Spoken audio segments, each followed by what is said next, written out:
Hello, welcome to the 10th Planet Daily City channel. This is Gino Francisco, head coach, and today we're going to be breaking down one of my old jiu-jitsu matches. This is the Grappling Industries tournament, and I was competing in the absolute division, meaning no weight class.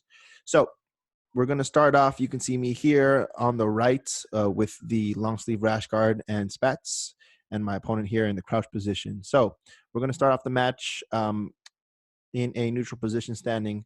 We start the hand fight right off the bat. As you can see, he goes for a collar tie, goes for a fake shot there. And I'm pretty much standing ground, trying to maintain position and looking to get a reversal on that single leg. So as you can see, he shot in for that single leg, reached for it, and he picked up the leg. Initially, I was going for a scissor sweep. So what I was trying to do was get my foot, the right foot in this case, I was trying to get this to come behind here so that it would be able to get the sweep. My other leg would be going in between his legs, and I can end up getting into the saddle position. Unfortunately, I didn't get that. I tried to go for it, but then he ended up sprawling. As you can see, I went down to the mat, and I wasn't able to. I tried to invert, tried to go for another leg lock entry there. I was right there in double outside. From here, I was trying to go for that heel hook here. As you can see, his knee line is in position for me to finish. Unfortunately, he turns out, and I wasn't able to finish on that particular attack when he gets the knee line clear. So once that knee line is clear, then you're pretty much unable to get the finish. So let's rewind again. So from here, I still had it, but right there it was gone. As you can see, his knee is no longer on the other side of my body. I want it to be right there in order for me to get an effective finish. So we continue here, and I continue to fight for it.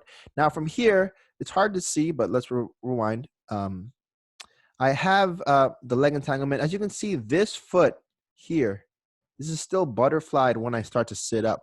When I start to sit up, it turns into a butterfly, and then my other leg is under his butt right there. And now from here, I'm still grabbing on the leg. It's hard to see, but I'm still grabbing the leg back there. What he tries to do, my opponent, is tries to go for a guillotine. Once he grabs that guillotine, I recognize it immediately, and then my foot is going to just go drive upward. That's going to get him off balance and ended up getting the sweep that I end up taking right there. So I kick him up, and he's right there. Okay. Now from here, we go back into our neutral position, get back into the exchange, and start the hand fight and head position. Now, one thing that I advise all grapplers is when you start to get into this headlock position, as I call it, like locking horns, do your best to stand your ground. Don't let your opponent push you away. Try to make sure that you're able to withstand that pressure, and try not to let him dictate where the match goes. So again, as you can see, he goes for that single leg again. Okay, same single leg attack. He goes for that touch on the head, and he picks up the leg.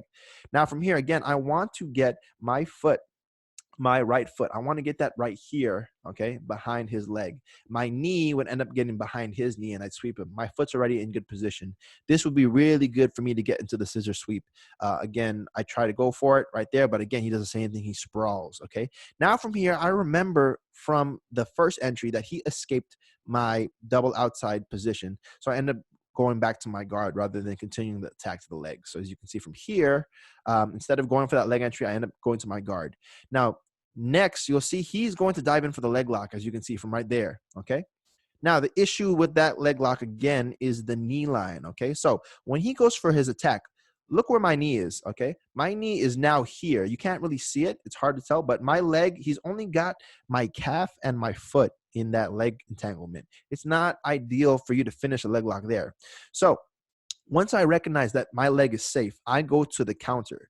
Notice my left leg here. It's going to transition. Instead of going and to be left there, it's going to go under here, and then it's going to get onto his hip, okay? Notice how I grab his calf right there, okay, with my kind of false grip. Actually, not a false grip. It's just a basic Achilles grip. And then my foot ends up going to his hip, my foot right here, okay? So notice right here. Now I put it in my pocket. Now I'm in regular ashi, okay? My knee is in between his legs. My other foot is about to go onto his hip.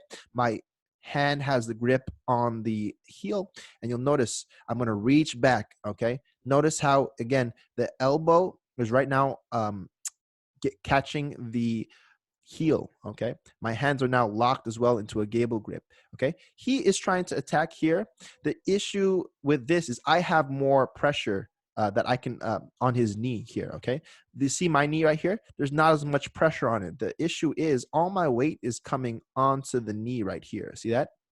Now from here, that locks that knee in place, okay? He can't lock this knee as much, okay? There's not much pressure coming up or down onto that knee, right? And the knee is really where we need to secure it rather than just focusing on the heel right here. He's got a good bite, you know, but he doesn't have enough pressure on this knee.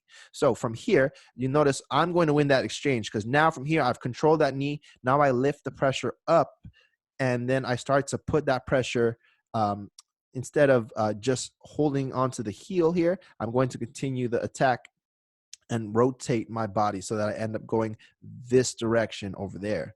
And now from there, I'm going to get the finish. So from here, he taps. Okay, so let's rewind that again, going back. Notice the exchange.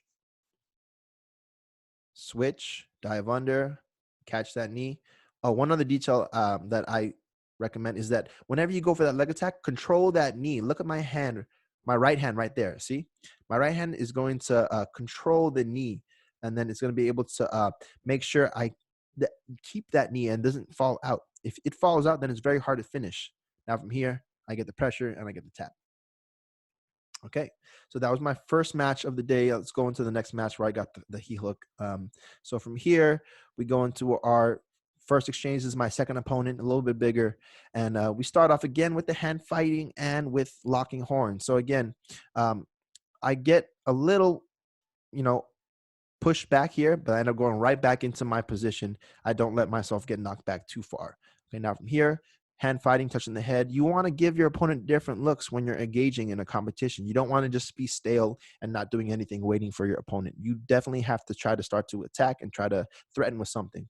From here, he gets a nice knee pick, okay? So from here, I get taken down, and that's a fair takedown. He gets the collar tie on my head right here, and then he picks my knee with his other hand right there, end up getting the takedown right there. Okay, so now from here, I'm going to the ground. Now from here, he has a good position. He's controlling my knees here with those hands, but I'm going to spring off of him and try to get back up. Now from here, I'm assuming he's thinking that I'm going to stand up, but instead I dive back under for the leg right there. Okay, now from here I go for my outside ashi. Now he's doing a real good job here grabbing my leg. Okay, now from here he's able to put the pressure downward. Okay, and he's going to be able to free his knee. So as you can see slowly, his knee is now cleared from the attack zone. Okay, that knee is gone. Okay, again, you want that knee to be in front of your thighs rather than it being behind your hamstrings right here.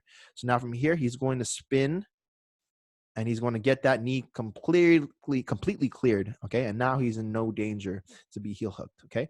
Now from here, I could have went for a calf crush or anything, but he ended up escaping, going away, and now he goes to the mat, and I get up on top. I get the sweet points for that. Now from here, I threatened to go for a cartwheel pass. Now this is a cartwheel pass I use pretty frequently. It's not really a cartwheel pass; it's more of a flip pass. You're gonna put your hands on the ankles here, and then once that pressure's here, I know he's not going to be able to extend his legs. So then I try to flip over and try to pass to maybe north-south or a side control position. So right there, I went for it, but unfortunately, I didn't get the pass. So there it is again in slow motion. He did a really smart thing right there, and he posted up with his hand. Okay, that's what you want to do to prevent your opponent from being able to get the full pass, because I wanted my body to go all the way over there, right? But he stopped that, he recognized it, and then I wasn't able to get the pass right there. So continue to go forward. Now from here, I'm in position. Now this is one of my favorite entries. I'll let it play full speed, then I'll break it down. We finish with the Ashigarami heel hook, okay? The single leg X. So let's rewind back. So like I said before, controlling the knee. So notice there, okay, right there, my left hand has controlled the knee. My other hand, you can't see it, is controlling the ankle. Now from here, we press play. Right there, I stuff that knee in, and I get that heel under my armpit, okay, or that foot. So I'm using my left hand to bring the leg into my arm, into the arm socket. And then from here, I fall back immediately. Notice how I look for that heel hook bite immediately when I get back. Now from there, press play, I put the pressure on, and there's a tap right there.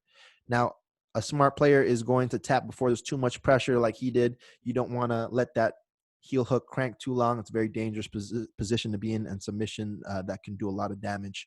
So make sure you respect those heel hooks so that you're able to walk after the matches and fight another day.